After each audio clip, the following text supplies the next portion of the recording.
Muito bom dia, amados irmãos, companheiros de jornada da fé, que fazem também o mesmo esforço que fazemos para mantermos vivos, para que a chama do Evangelho de Jesus Cristo possa estar ainda brilhando num mundo de tanto engano, de tanta corrupção e de tanta falsidade.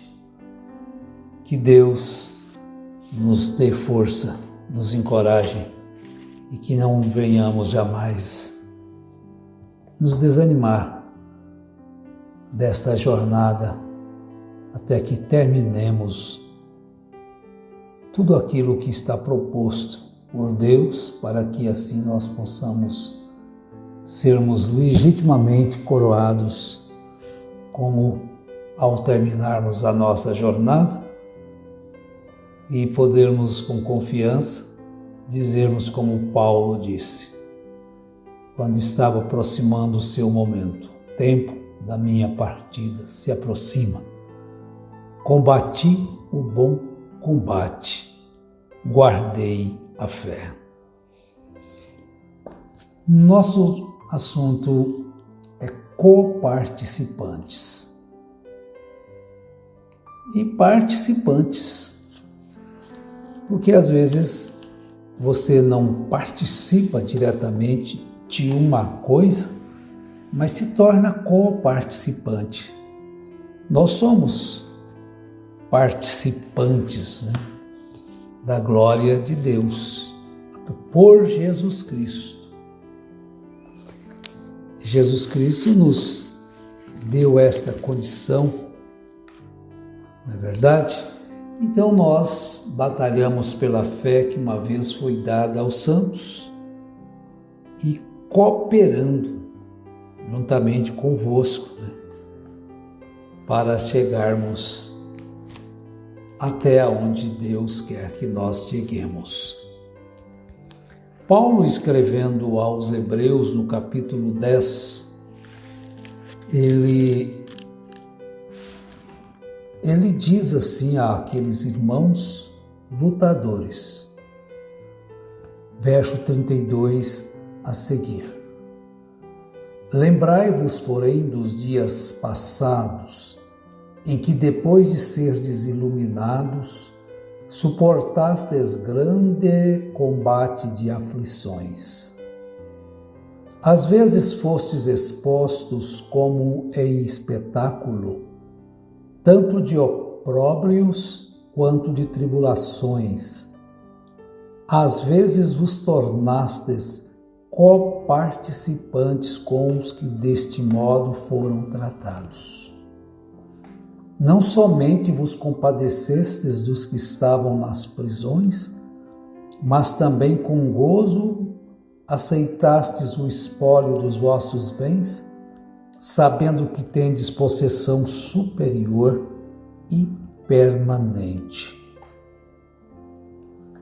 Uma escritura encorajadora, animadora. Talvez você esteja passando neste momento por perda, mas anima-te. Nós vivemos distantes de maior parte dos nossos irmãos, mas nós sabemos que todos têm em seus corações essa fé preciosa, muito mais preciosa do que o ouro. O ouro que é provado no fogo, para provar de que realmente ele é aquilo. E às vezes nós temos que também passar por momentos de provações, para que então possamos demonstrar de que material nós somos feitos, o que temos por dentro. Nós não temos como seres humanos? Nada. Mas como Paulo disse, a minha capacidade vem de Deus. E em outra, ele diz, a nossa capacidade vem de Deus. Não que somos capazes por nós mesmos, mas a nossa capacidade vem de Deus. Então, quando nós somos maltratados, espetaculados, né? Passamos por espetáculo para agradar alguns, então nós nos regozijamos por isto. Às vezes fostes expostos como espetáculos, tanto de opróbrios quanto de tribulações. Às vezes vos tornastes co-participantes com os que deste modo foram tratados. Às vezes aquilo não está acontecendo com você, mas está com um amado irmão sendo maltratado, sofrendo por causa da palavra. Você então ajuda ele a carregar aquele fardo, animando, encorajando, ajudando naquilo que é preciso. Agora, tem pessoas que são co-participantes de erros.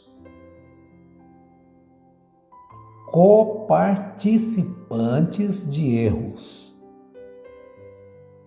Vejam bem, falta ali a prudência, né? Às vezes você mesmo não pratica o mal, mas concordam com aquele que pratica o mal. Da cobertura, né?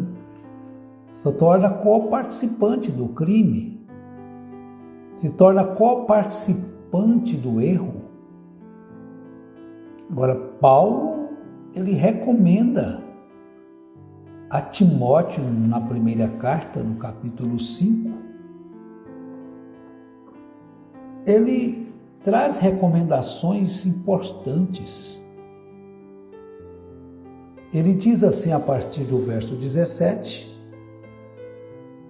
e vamos até o 22.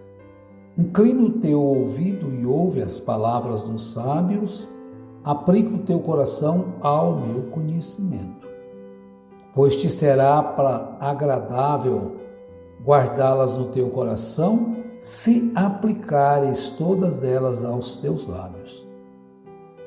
Para que a tua confiança esteja no Senhor, ensino-as a ti hoje, a ti mesmo. Não te escrevi excelentes coisas acerca de todo conselho e conhecimento? Para te fazer saber a certeza das palavras da verdade, para que possas responder com palavras de verdade aos que te enviarem? Não roubes ao pobre porque é pobre, não oprimas ao aflito em juízo.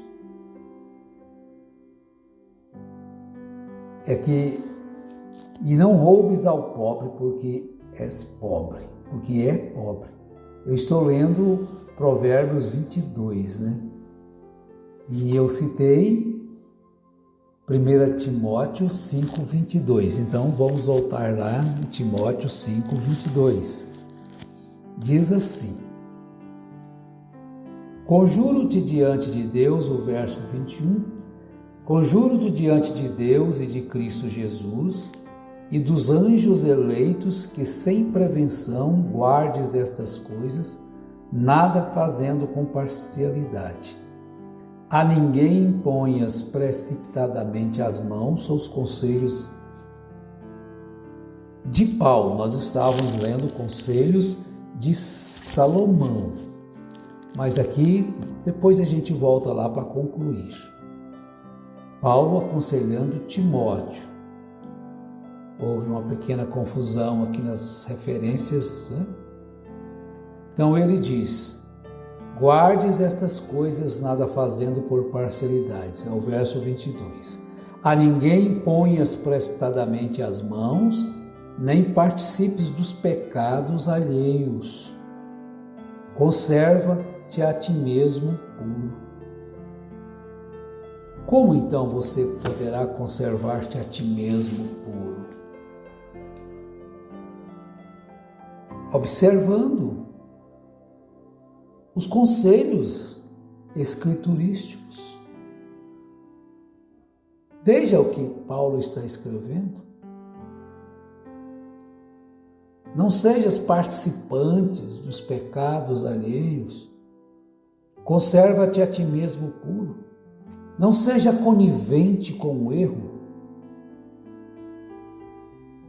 Porque fulano de tal é pastor, é um ministro.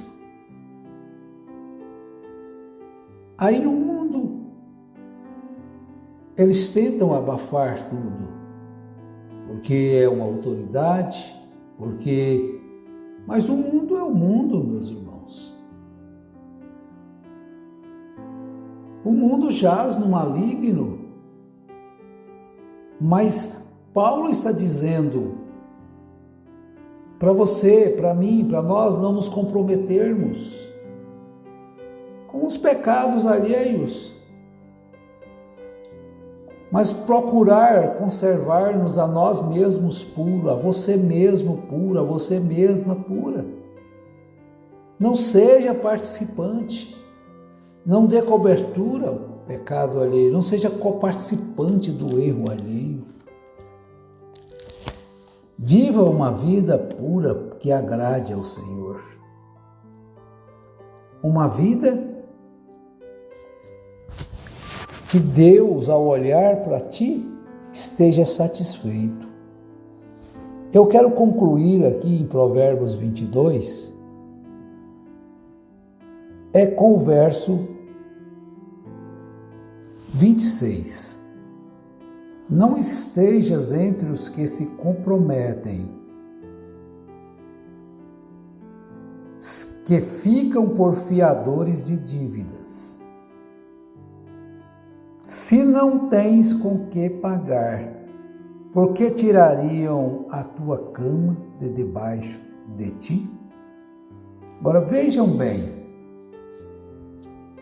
se você não tem condições de arcar com uma dívida que alguém está fazendo, e você se torna fiador, sabia você que quando você é o fiador, a empresa não vai cobrar de quem comprou, vai cobrar de quem fica por fiador? Então, se você fica fiador de alguém, você se comprometeu. Por isso há um conselho sábio: não esteja entre os que se comprometem, que fica por fiadores de dívidas, se não tens com que pagar. Por que tirariam a tua cama de debaixo de ti? Então vejam bem, aí você assume a dívida. Cristo assumiu a nossa dívida. Ele tomou sobre si os nossos pecados. O castigo que nos traz a paz estava sobre ele e pelas suas pisaduras nós fomos sarados. Quer dizer, o preço de sangue ele tomou sobre si. E ele tinha capacidade, assumiu o compromisso e pagou o preço. Preço de sangue, sua vida. Ele mesmo disse: eu dou a minha vida para resgate de muitos, e eu mesmo posso tornar a tomá-la. Quer dizer, ele tinha a capacidade, é o único, o Filho unigênito do Pai. Nós somos filhos de Deus por adoção, co-herdeiros com Cristo. mas ele foi gerado por Deus no ventre de Maria. Por isso ele é o Filho unigênito de Deus. Nós fomos criados por Deus. Cristo foi gerado por Deus. Jesus foi gerado por Deus. Quando o anjo disse a Maria: o Espírito Santo fará sombra sobre você. O próprio Deus gerou aquele corpo, Jesus. Então vejam bem, ele tinha condição de pagar a dívida do pecado, o único que podia pagar. Agora, você tem condição de pagar a dívida que você assume? Se não tens, você tem condição de pagar o erro, o pecado daquela pessoa, para você se tornar então o participante dele? Concordar com ele naquilo que ele está fazendo de errado? Você se torna coparticipante de uma mentira, de um engano, e aquilo vai sobrar para você também.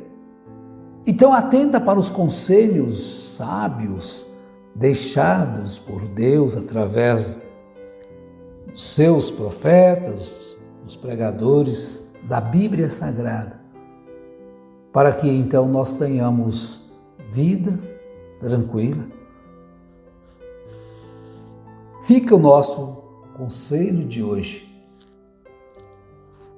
Não comprometa a sua fé com nada, com nenhum pecado alheio, e Deus te abençoará. Em nome de Jesus Cristo. Amém.